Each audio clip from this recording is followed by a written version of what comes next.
Hi students, today we are going to see about the fifth unit of the manufacturing technology 1 where we have the manufacture of plastic components, its types, the working principles, applications and various processing technologies, etc. In this session we are going to deal about the injection molding and some basics about the plastics.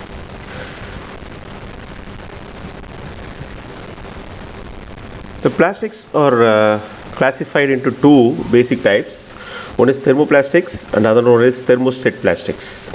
These thermoplastics are the materials which can be repeatedly heated, melted and cooled and can be converted into a solid product which is of our desired shape and size. And here the physical change is taking place. Whereas in thermosets that undergo chemical reaction during the conversion to form a three-dimensional network product, but it cannot be remelted and converted into a useful product again. When we talk about some of the characteristic features of these plastics, comparing with the metals, it is of lightweight, it has a high strength to weight ratio, and we have wider design freedom. That means that we can able to design and fabricate in any kind of form using these plastics, and it is very easy to process comparing with the metals and other composites, and it requires only a lower energy with minimum cost and good finishing also, and it is available in wide color. Here is some of the types of plastic processing technologies. We have injection molding, which is a very basic type, and compression and transfer molding, blow molding, rotational molding, thermoforming, extrusion. Up to this we have in our syllabus, including this calendering and also casting. First of all, we see the injection molding. This injection molding, the principle behind this injection molding is it plasticizes the material by reciprocating screw. In the next slide I will show you the diagram how it works. It injects the molten material to a closed mold through a channel system which consists of runners and gates. It cools the mold and refills the material for the next cycle, and once the product is made, it can be ejected outside and closes the mold for further.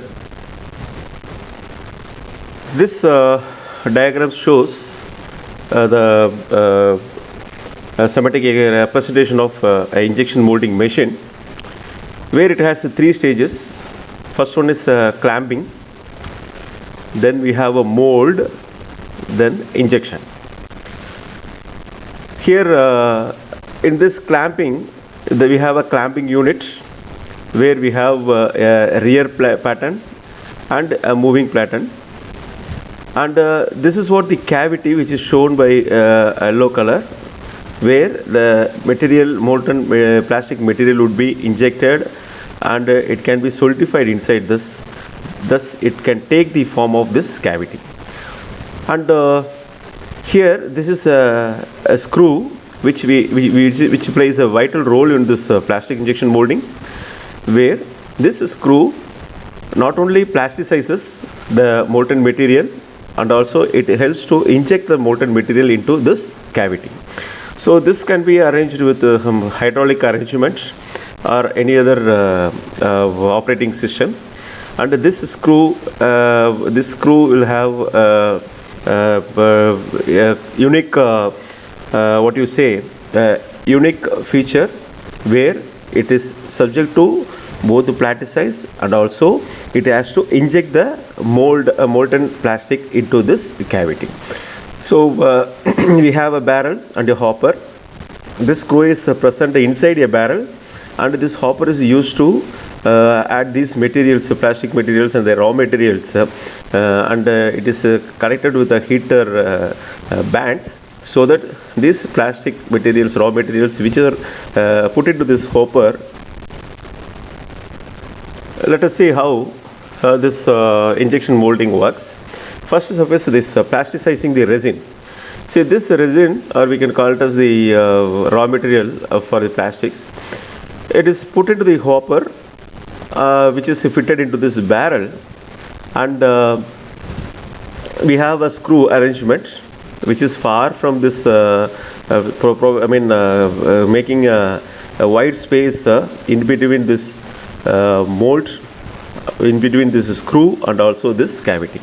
So once this hopper is fed by the raw materials, it will get into the screw, and once you turn this screw, what happens with the heater and the heater on the barrel arrangement, this raw material or the resin will start melting, and it slowly get into this screw, and by driving the screw, this plastic mortar material will get into this what you have, this space where all these materials will accumulate. The next step of this injecting this injection molding is injecting the resin. So this injection of this molten material is done by turning this screw at certain velocity, so that you can able to see this yellow.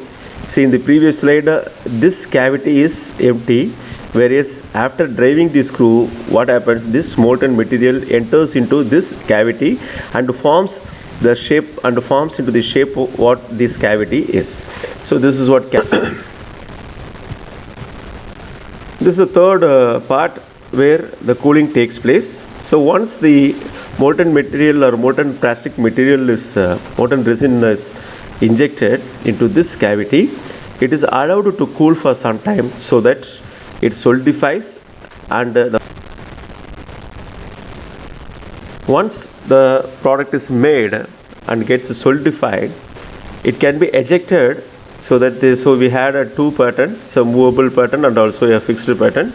So this movable pattern can move away from this cavity, so that the final product would be. So this slide shows the injection molding cycle.